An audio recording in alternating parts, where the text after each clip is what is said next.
Hi, I'd like to welcome you to English 153. This is a fun course. It's a literature course. It's going to relate to your daily life, I can assure you.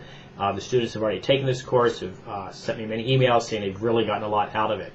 So don't consider this at all a bit of drudgery. I think you're going to really enjoy it. You have an excellent textbook too, by the way.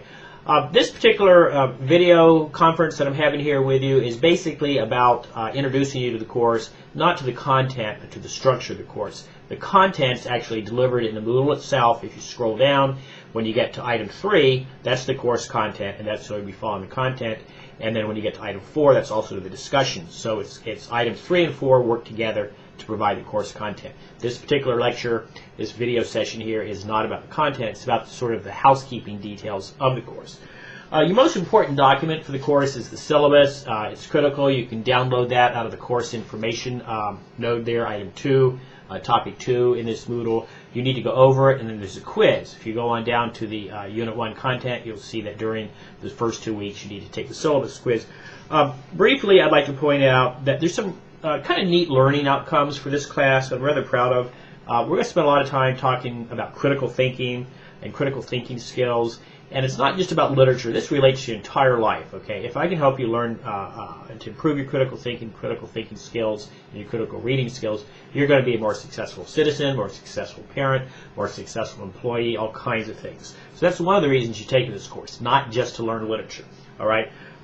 You'll do a few basic things, of course. You're going to learn how to recognize and use some of the literary terms in academic literature. Mostly, though, you're going to learn how writers illuminate the past and the present and forecast the future. That's really the heart of the way I teach this course. How does this literature impact you? How does it relate to you? What does it teach you about your own past? What does it teach you about your own present? And how can it help you predict your own future? That's where we're going with this class. I think you'll enjoy that. And then, of course, authors, there is no such thing as fiction. It comes from real life. There's some science fiction, but even that's, tries to stay close to the truth. Sure, we have Tolkien and we have Harry Potter, that kind of thing, but you can look at the own allegories there, the own metaphors, and see how they're really elements of your own life there. So that's what we're going to be concentrating on in this course. The course is structured along 5 units, and when you scroll down to the course content, you'll see that. Unit 1 is 2 weeks long. It's all about the family. Unit 2 is 2 weeks long. It's all about men and women. Very, very interesting unit. Unit 3 is about vulnerability. I'll let you get to that when you see it. That's 2 weeks long. Unit 4 is 1 week, and it's about freedom and responsibility. We read some war stories together. And then Unit 5 is about quest, seeking, road trips. All right, that's what quests are. All right. So the course unfolds as units.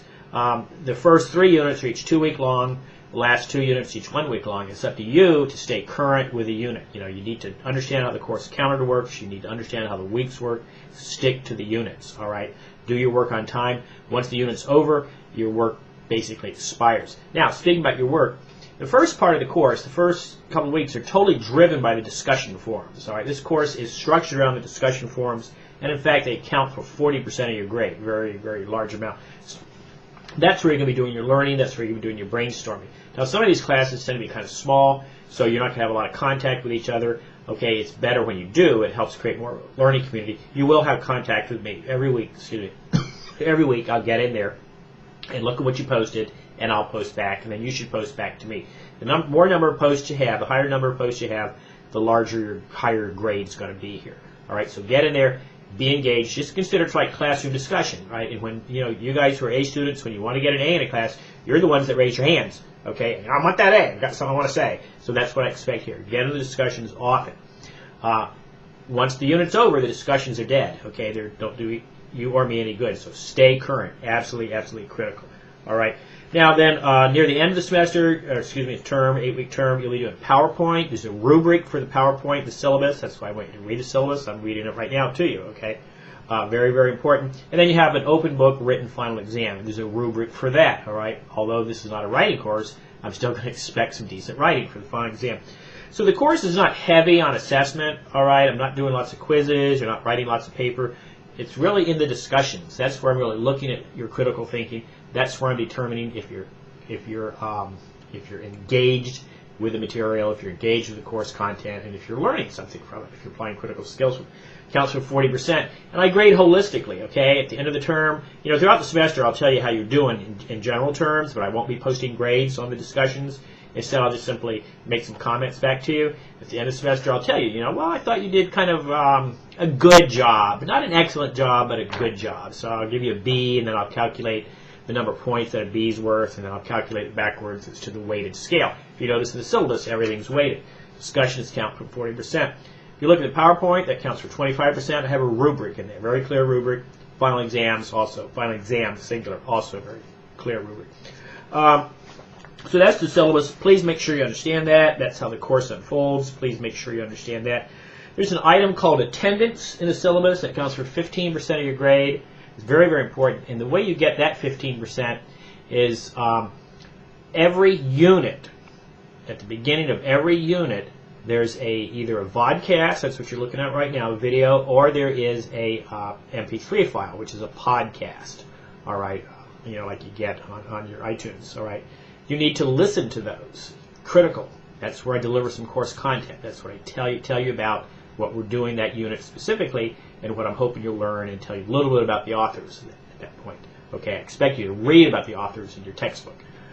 So it's critical that you listen to that, and then you scroll down through the discussions at item 4 in your Moodle, okay, and that you find the place where I want you to post a summary of that particular podcast or vodcast. And I'm scrolling down right now. So, for instance, the first unit's coming up. You need to start that right away. Go down to item 3 here in the Moodle, and you'll see the learning module for Unit 1, and you'll see a video there. All right, you click on a link, and you'll see a video. Then after you watch that video, then you go down the Moodle to item 4, where it says discussions, and you click on the discussion called CPU1, that's Class Participation Unit 1. It's called Class. Click on there and post a summary of what you learned. Just tell me what you learned. All right, just kind of feed it back to me what you learned. Now, you guys don't have to go back and forth on those and make comments. I won't even comment. I'll just simply check it to make sure you did. Maybe I'll make a comment, say, hey, thanks, all right? But I'm not going to engage in any real discussion there. The discussions themselves are the ones that are marked DB, discussion board. That's where you go back and forth. These other items that are marked CP, class participation, that's where that's where you just show up to class and you listen to the lecture, all right? So if I'm not being clear, every unit starts with a video like this, or podcast sometimes, an MP3 file. I expect you to listen to it, and I expect you to go down to item 4 in the Moodle, the discussions, and find where it says CP, class participation, for that unit, and tell me what you learned from listening to my podcast, or in this case, podcast. Okay, you don't have to do that for this particular lecture. This is just a welcome introductory lecture. So I hope that's clear as mud, all right? The course is a quick course, 8 weeks, all right? 2 weeks for most of the units, 1 week for the last 2 units, all right? So you have to stay up, you have to keep on top of your discussions, and don't fall behind. There's too much reading, okay? I've had students fall behind, they flunk. Okay, if you stay current and do the work, you're likely to get a B or an A in this class, because I'm a fair grader. If you do the work, I give you the grade, all right? So please do that. Please get in there and do the work, and do it regularly, and you're going to do fine, okay? Now, if you want to, if you look at the syllabus, if you need to talk to me, we can visit on Skype, all right? Monday through Wednesday, I have very liberal office hours, 8 in the morning to 7 at night, all right? But you have to tell me, you have to make an appointment, all right? By email, through your Moodle, email me, give me 24, 36 hours notice, and then I'll tell you how to find Skype, how to set it up, and we can visit face-to-face, okay? You don't have to have a camera. You can just talk if you want, but you can see me because I have a camera. All right. So if you have any questions, please use the Moodle Mail to get a hold of me. You need to read the syllabus right away. Then you need to go down to item 3, the first unit there. In item 3, it's highlighted in yellow. It's called Unit 1, the family. You see where it says how many weeks the course is. Then you see the syllabus quiz. It's very important that you take that. I want you to understand the syllabus. Then I give you what's called Unit 1 Overview. That's a video. And then you'll go down and post a summary of that down there in the CP Unit 1 item. And then you have the Unit 1 Learning Plan, which is a Word document. You need to open that and go through that very carefully. There are lots of links in there. And then you need to do the discussions. You have 2 weeks to get the discussions done for Unit 1. That's it. Well, I've got to go now. So if you have questions, email me.